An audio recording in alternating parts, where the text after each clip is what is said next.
গতকাল আমাদের ভূস্বর্গ কাশ্মীরের পেহেলগাঁওয়ে সন্ত্রাসবাদীদের যে নৃশংস হত্যাকাণ্ড ঘটে গেল, গোটা দেশের সাথে আমিও এই ঘটনার নিন্দা জানাচ্ছি এবং এই নৃশংস হত্যাকাণ্ডে এখন অবধি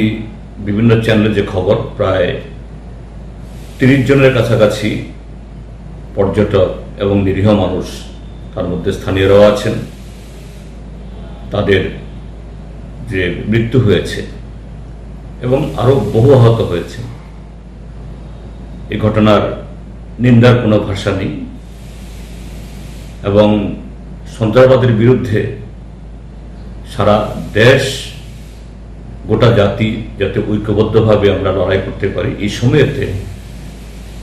কাশ্মীরের জনগণের প্রতি আমাদের সংহতি জ্ঞাপন করছি এবং ভারত সরকার এবং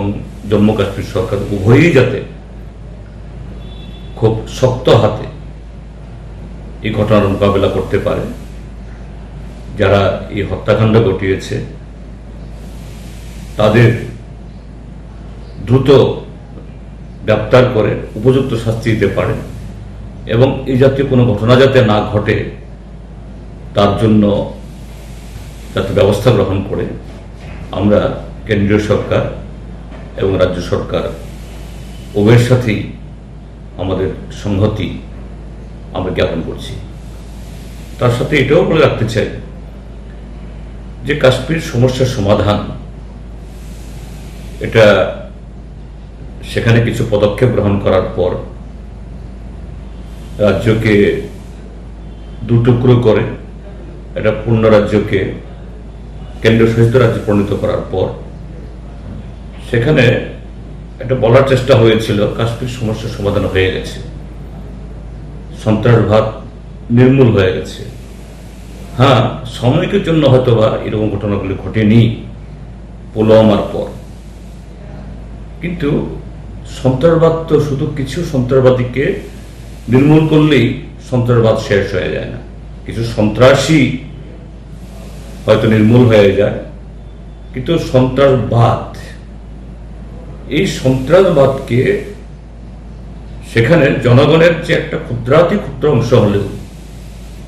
তাদের মধ্যে বিরাজ করছে এবং তাদের সমর্থনকারী এরকম পরোক্ষে এবং প্রত্যক্ষভাবে শুধু কাশ্মীরের মধ্যে না, কাশ্মীরের বা দেশের বাইরে থেকেও এবং দেশের ভেতর থেকেও কিছু শক্তি সেখানে আছে। তার বিরুদ্ধে যদি রাজনৈতিক সমাধানের উদ্যোগ গ্রহণ করা না যায় এবং এই লড়াই সারা দেশের শান্তিপ্রিয় জনগণের সাথে কাশ্মীরের জনগণের তার সমর্থন যদি সেখানে সেভাবে সুদৃঢ় করা না যায়, হয়তো কিছুদিন সন্ত্রাস থামবে, কিছুদিন শান্তি বজায় থাকবে, কিন্তু আবার এটা মাথাচাড়া দেবে। কাজে সেদিক থেকেও আমাদের দেশের কেন্দ্রীয় সরকার সেই ভূমিকা গ্রহণ করুক,